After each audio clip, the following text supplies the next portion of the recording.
Ayan mga karawas, good morning po. Yan, kamusta po tayong lahat? Ito, welcome back po muli dito sa aming channel. So, another day and another house improvement po para sa mga ongoing project natin. Meron tayo dito sa Phase 4, sa Tansa Garden Premier Project, tsaka dalawang project dito sa Lumina Homes Phase 3. Kahapon nakalimutan natin mag-intro. Yung introduction natin, yung ginagawa natin na ganito.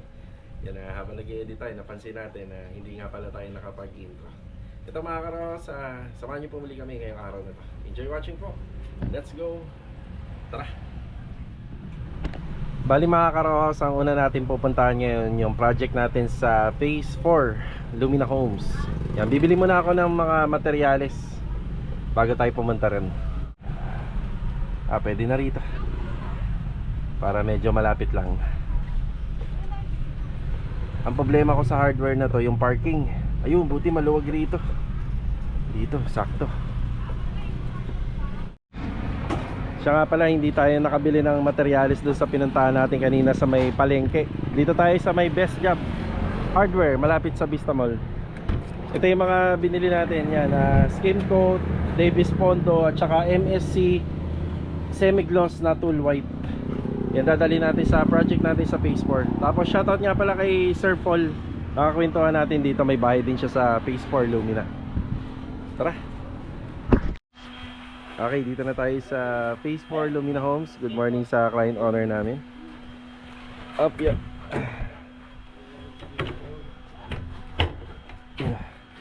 Yung mga kalat pa dito na galing dito sa unit na to, hindi ko pa naibababa.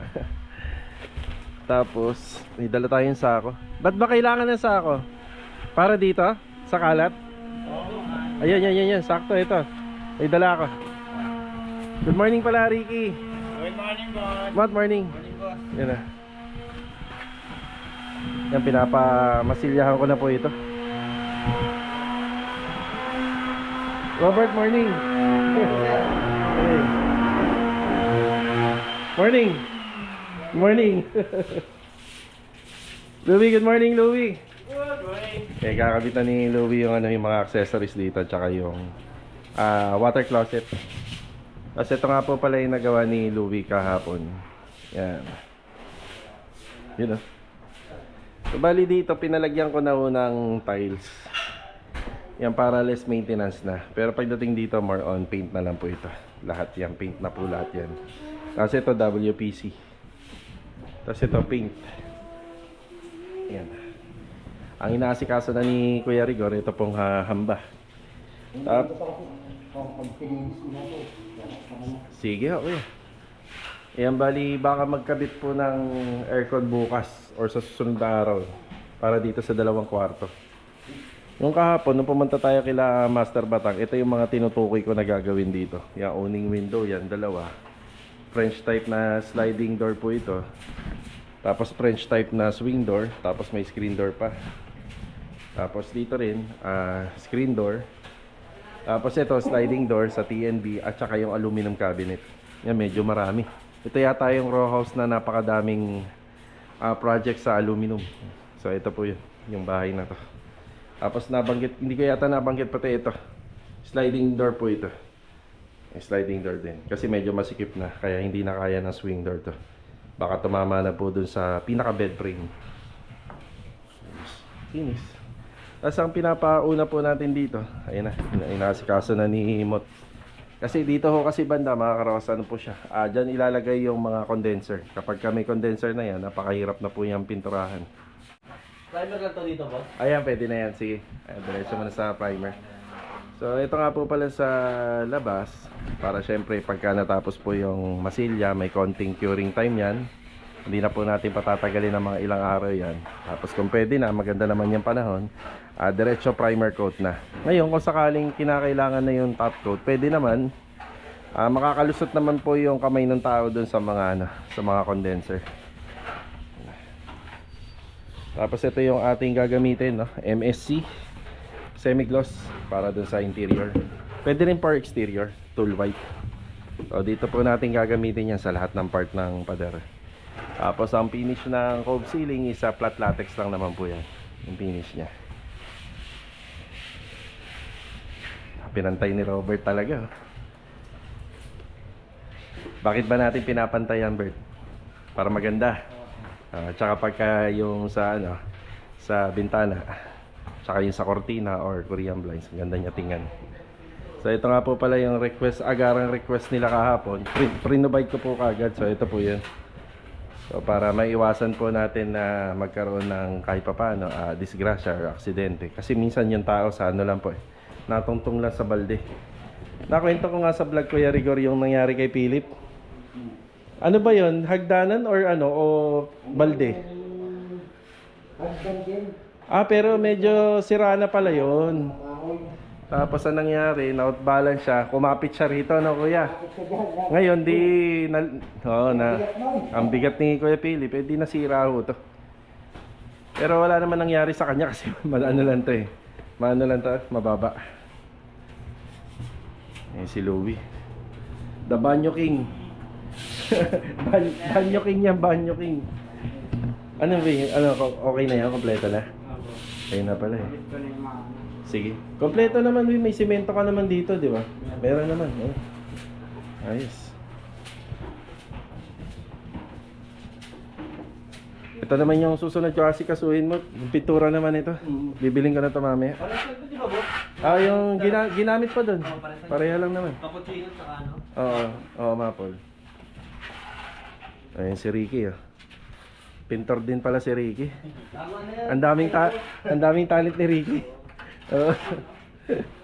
Pwede si Ricky kahit saan. Saan pa? Sa Tagay. Yung pinakamagandang talent ni Ricky, Tagay. Yun. Veterans. Yan. Ito yung ginatagaya ko yung nalalaktawan ko eh. Okay, matapos lang yung dalawang project natin, magre-relax tayo. Ano? Magre-relax tayo. Diyan na lang sa may liblib resort, no? Di ba? Okay na dun, boss. Boss, laklawang lihang na. Nako, hindi mo sinabi. Hindi, ako na. 240? Hindi, anong oras mo kailangan after lunch? O, di doon tayo magkita sa bahay nyo. Atid ko na. 2:40. Okay lang. 10? Pinto. Pinto ba? 15. 15, sige. 2:40. Dali. Isang ano lang, isang pirasong 1,000. Sige. Gige. Yan tapos. wala rito. Wala, puro 100 liha. 100 lang yan.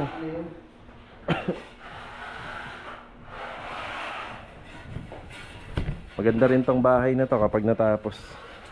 Sa mga bahay naman dito, yung row houses, basta may corner lot, yan na laking advantage niya kasi malalaro mo yung setup ng area. Pero pag yung mga inner ganito, syempre konti lang yung ano dyan, konti lang yung mga setup plan po dyan. Yung kasunod namin na project pa pala ganito, row house, pero dun banda sa Lumina Homes Phase 2. Yan, ito muna yung update dito mga ka-row house. Tuloy-tuloy lang naman yung mga preparasyon dito. Tapos si Louie magkakabit na ng accessories. Ang medyo maraming trabaho rin dito si Kuya Rigor. Medyo madami yung trabaho niya rito kasi ang dami ng woodworks. Tapos sila Master Jojo sa mga susunod, tsaka sila Bilog. Installation naman ng mga accessories dyan. Yan. Internet nga pala nito, pinalalakad ko na. Tapos gusto rin ni client na magkaroon ng smart lock itong pintuan. Tapos sila Master Batang, inaasikaso na yung sliding door po para makompleto na.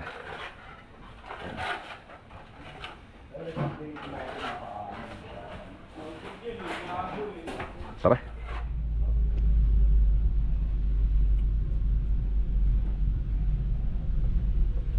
Mga karos, nandito naman tayo sa Tansa Garden Premier Project natin.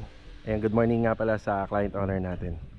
Siya nga pala mga karos, meron tayong nabasa na comment regarding nga po pala sa window grills. Ayan. So, una po, may mga meron pong mga subdivision na mahigpit na pinagbabawal na ang window grills po ay nandito banda sa labas. Ito, kaya mapapansin nyo, nasa loob po yan. Yan, naging sample po nating unit to. Pero dito sa Garden Premier Phase 5, bali pinatupad na dito na pwede na po maglagay ng window grills sa labas. Ngayon naman, client choice na lang po or choice ni client owner kung mamimili siya na ilagay sa loob or sa labas. So para sa akin ho kasi kung maglalagay tayo ng window grill sa labas maganda rin naman po yun. Wala naman pong kaso yun. So maraming advantage yun, marami namang disadvantage. Pero kung maglalagay naman tayo sa loob, ganun pa rin naman din yun. Maraming advantage and disadvantage. Pero hindi po natin doon nasira yung design ng bahay. Kasi original na ang nakikita talaga sa harapan ng bahay dito sa mga bahay dito sa garden. So bintana lang po talaga. So ayun po yun, bintana lang po talaga. Kung ano po natin, medyo pahabain po natin yung paliwanag. Kung tungkol naman sa safety, so kung sa safety naman po mga karohos, ganito po siya. Oo, masisira kagad yung bintana kapag binato mo yung bintana. Pag binato mo to, pero doon pa lang makakapag-react ka na kasi tutunog na yung ingay. So hindi ho kagad basta-basta mapapasok ng magnanakaw. Pagka yung bintana po kasi o yung grills nandito sa labas, kayang-kaya po yung dukwangin. Marami na pong ngayon, marami na pong mga kagamitan na matatanggal mo yung window grills nang walang ingay. Ayan, isang sikreto yun. Hindi kagaya ng hindi ho kagaya ng nasa loob yung window grills, nabasag yung salamin mo, hindi pa po sila basta-basta makakapasok pa. Kasi meron pang grill sa loob. So marami naman advantage yan, maraming disadvantage. So konting paliwanag lang yung binigay natin. Hindi man natin nasagot lahat. Ayan, nakapagbigay naman tayo ng idea. So depende na lang po yan sa diskarte at depende na lang po sa nagpapagawa kung ano yung talagang gusto nila, di ba? Okay, Adonis, good morning. Ayan na, ginagawa nila Adonis sa window grills. Tuloy-tuloy lang. Tapos sinabi ko na po sa kanila rito kasi sa first floor and second floor merong window grills na nabubuksan. So yung may opening or may exit. Ayan. Master Jojo, good morning. Kay Rusty, morning Rusty. Good morning. Ito ka pala, naglalagay na si Rusty ng ceiling framing dito sa TNB. Tapos yung pinaka finish height po nito ay nasa nasa 230 or less than 240. So ganun din dito. Ayan, naglalagay na rin si Rusty. Plywood, Jo. Baka gusto mo na magdala ako. Mga ilan? Pagbalik ka. Dito pa lang kasi na-assemble ko eh. Tapos ito pa. Dito pa sa side. Side pa. Tansya mo. Wala naman 10. O meron? Meron na. Sige, 10 muna tayo. Kasi may pinto pa ako eh. Ay, oo nga pala. Yung closet pala na yan, lahat may pinto, no? Sige, 10 muna. Sige, 10. Ayan. Tapos si Adonis naman, ito yung ina-assemble niya. Kapag si Rusty makaluwag-luwag, yan, pagtutulong-tulungan na po nila to. So sa ngayon, ito po muna yung bilang natin dito. Carpentry and welding job and ceiling installation lang po muna. Sa second floor, yan, tingnan na natin yung nagawa rito.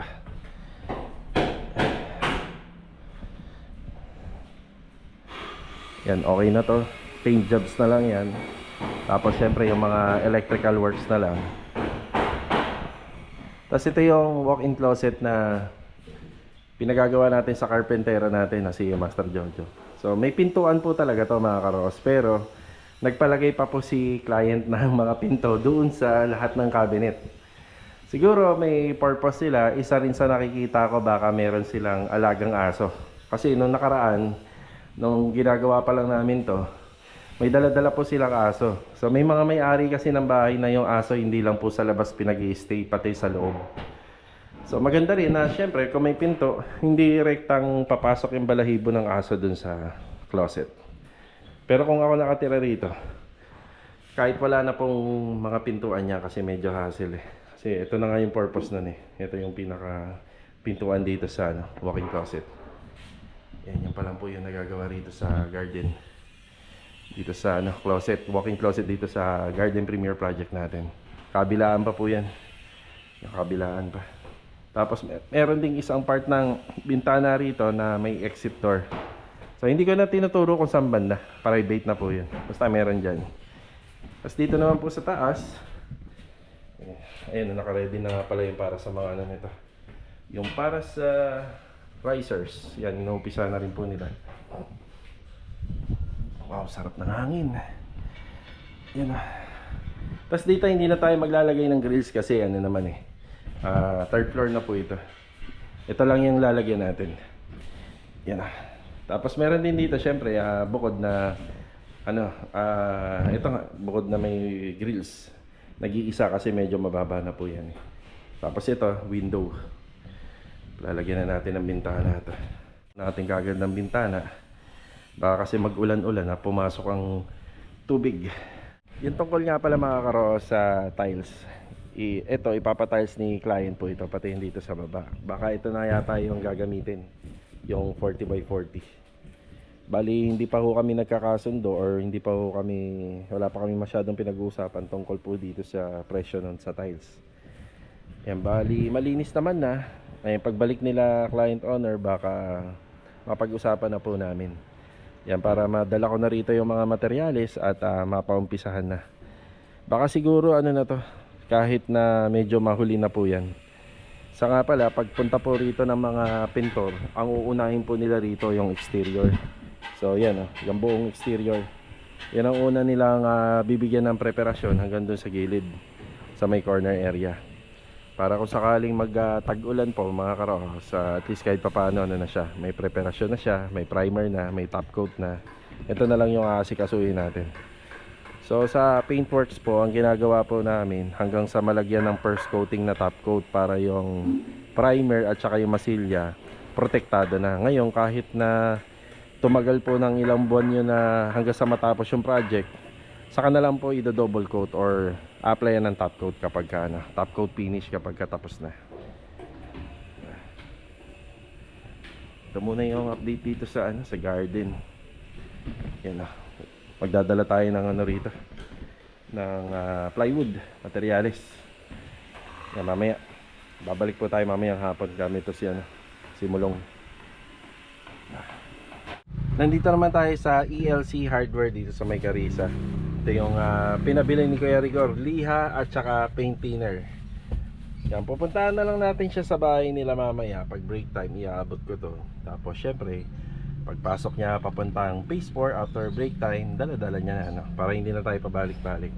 Tapos tayo naman, yung mga kalat po rito, yan tatanggalin natin kasi kukuha tayo ng plywood kila Ma'am Melanie sa Paradahan. So bibili tayo ron. Pwede naman natin pa-deliver, yun nga lang hindi kasi masusunod yung oras natin, kaya tayo yung pipick up para masunod yung oras natin. Ayun po yun, isa sa mga sikreto. Kasi syempre yung hardware na yun, marami rin pong bumibili doon, hindi lang tayo.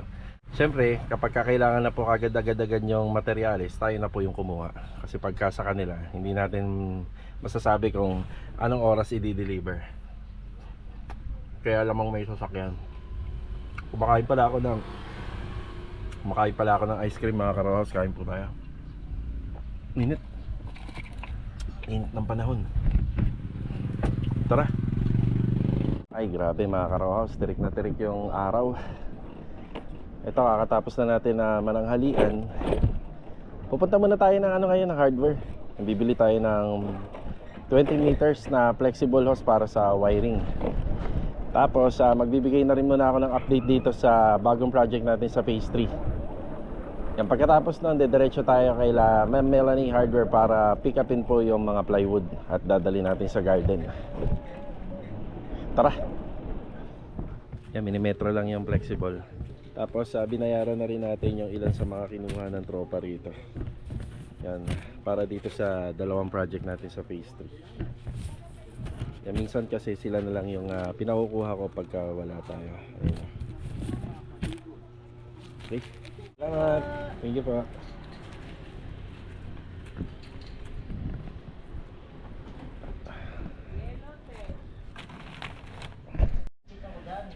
Dito na po tayo. Magandang araw kila client owner. Nice, Kuya Boy. Kuya Boy, good afternoon po, Kuya Boy. Ay, Kuya Richard. Kuya, ihahagis ko na ho dyan ha. Ayan na. Alo, bitin. Hindi mukhang mukhang konti yung kinain ko. Ayun. So doon po gagamitin yan. Magkakaroon po ng mga ilaw po yan. Tapos magkakaroon din ng mga saksakan. Yan para sa abang ng CCTV. Tapos ito yung binili ko sa ko ba binili to? Hindi ko matandaan, parang sa ANS or sa Wilcon. Yan, gagamitin para sa ilaw ng TNB. Yes, Sandy, good afternoon po. Si Bilog. Lag, oh. Good afternoon, Lag. Yan yung dalawang ilaw para rito. Yung exhaust bibiling ko pa lang ngayon. Kasabay ng plywood dun sa kabila. Tapos inaasikaso na rin po nila to. Saka rito. Yung scheme code ba may dumating? Ah, nandun. Okay. Ah, yun, yung flashing. Delivery. So, yeah. So, yung scheme code, ayan, may dumating tayo. 12 po to, 12 lang muna, tsaka 2 boral. So, ito yung boral, yung may white and yellow. Tapos yung ABC scheme code, yung may orange and white. So, 12 po yan, 12. Yan lang po muna, kapag nagkulang naman ay magdadagdag tayo. Yan, maraming nalilito dyan sa adhesive. Kala nila scheme code, kakulay adhesive. Yung adhesive naman, white and red. Yan. Tapos yung mga flashing, ayun yung mga flashing, dumating na. Yan, para rito. Sakto ah. Bilis ni kuya. So itong mga flashing na to, yan gagamitin po dyan sa taas. Yan na.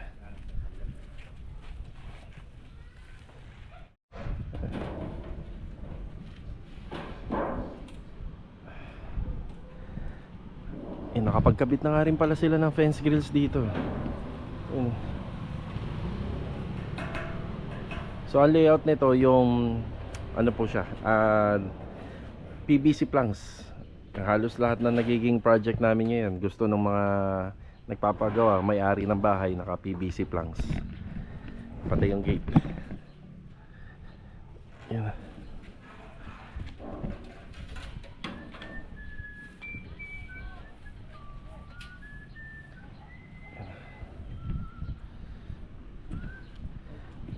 Log, wala kaya tang elastosil dyan, no? Wala pa? Eh, walang elastosil. Kita nyo tong lugar na to. Napaka-traffic dito. Ayun, ang luwag, oh. Dito yan, sa paradahan. Kasama ko nga pala si Mrs. Yan. Pick up tayo ng 10 local marine plywood. Tapos bibili na rin tayo ng exhaust fan para doon sa bagong project.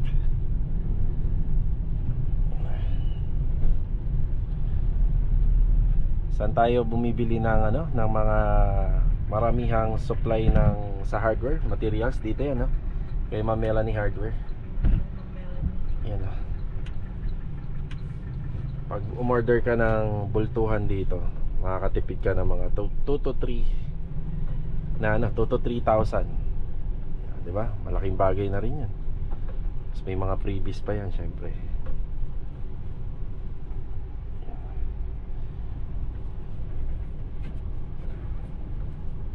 Yeah.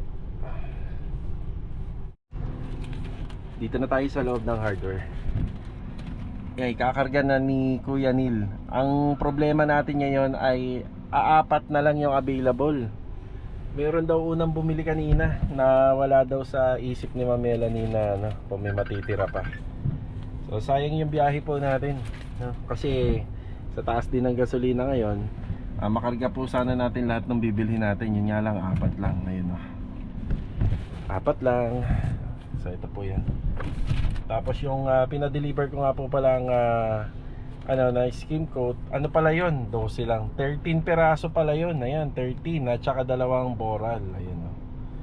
So ito yung sa bagong project namin. Sinabi ko kasi kanina sa vlog 12 bags lang. 13 bags tsaka 2 boral. Dito na ulit tayo.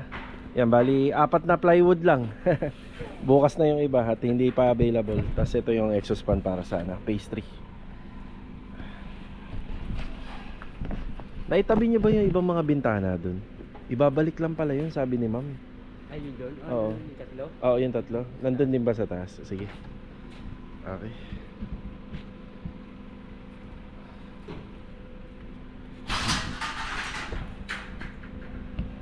Ito, marami-rami na nabuo si Adonis.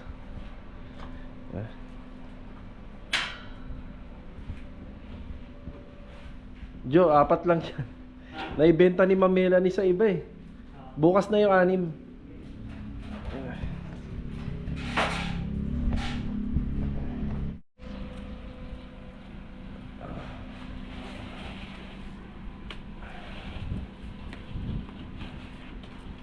Don, Ras, thank you. Salamat. Yan, nandito tayo sa City Mini Home Depot sa Paradahan. Yan, available na yung 2 box nito. Yan, kukunin na rin natin. Ito nga pala yan, no, yung ginagamit namin. Norwegian Beach. Ginagamit namin sa bagong project. Mahagip ka ng camera. Ayun na.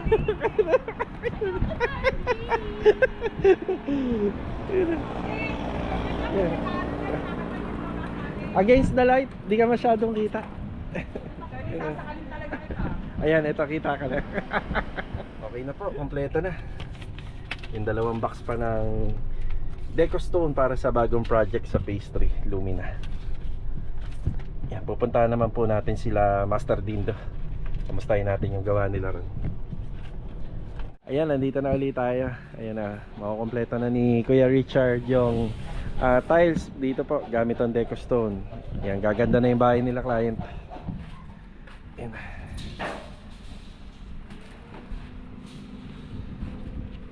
Yan, kamusta ang project natin dito? Yun, PVC ceiling panel. Kakabit na si Bilog. Yung update nga pala rito, hindi kagad makakabitan po to ng PVC panel. Mauuna muna yung installation ng tiles bago magkaroon ng ceiling. Gawa ng edging po kasi yung pinaka nito, isa J molding siya, pinaka edging niya. Yan. Log, wala pa to, no? Wala pa yung sa ilaw. Oo, yun nga. Sige, pagkano na lang.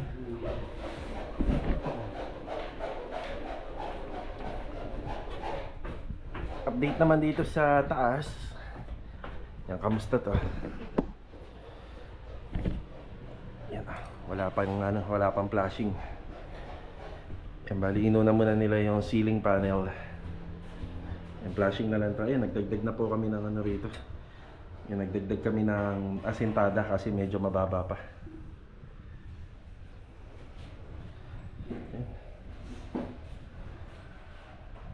Okay na tayo rito. Okay na tayo rito. Okay na rin pala to.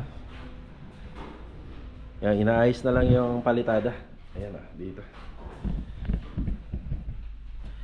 Tapos ito, binabakante talaga namin to hanggat hindi nagagawa yan. Yan, linis na rin. Yung sa phase 4 na lang. Yun ang unahin bukas. Oo, tapos ay hindi, dito pa pala muna. Oo, para kompleto na. Tapos yung sa phase 4 na lang para Sige, sa musana yun doon. oo. Bukas, tapos bukas na. Ay, huli na lang to. O sige, anayin na natin yan para kasama si Kuya. Sige, sa ngayon. Oo. Yung tinutukoy namin, yung palitada dun sa phase 4 project. Tapos iuhuli na lang po ni Kuya Richard to. Yan, konti lang naman to eh. Basura. Last update, ayan kamusta yung project natin dito. Yan, may aayusin pala doon mga karohoso kasi na nagkabit ng internet, nagkaroon ng damage yung pader po doon. Yan, retouching na lang.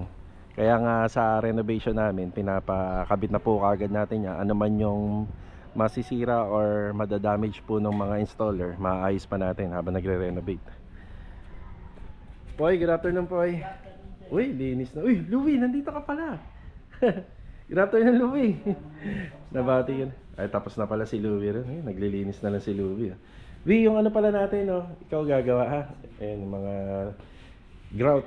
Ayan, mga masesela na pag-application ng grout, si Louie po ang gagawa. Tapos ito, medyo malinis na rin. Yung tungkol nga po pala rito sa lupa, kinausap ko na po yung nagbebenta ng gardening soil doon. Yun nga lang, hindi pa po available. Iilan sako pa lang. Tapos dito, Master Dindo, good afternoon. Yung pala tapos na nito yung Dindo. Ayun Lenes na. Ilang days ka na ba nag-apply ng lime wash? Pang-apat na araw na yata, no? So, pang-apat na araw na. Pero hindi pa masyadong tinutuloy yata ni Kuya Dindo. Hindi pa masyadong tapos yun dito. Yun na. Dito okay na to. Yan, okay na. Ito pala yung gusto ni client, lime wash. Ganda rin pala talaga kapag natapos. Yung pinis natin sir, no? Oo. Mga pinis. Yung matte shield. Matching. Oo, yung matte shield. Ito na yung sa hagdanan. Tapos na. Konting retouching na lang to. Kuya, may mga konting muta-muta pa. Bahala ka na dyan. Dapat smooth to eh. Yeah.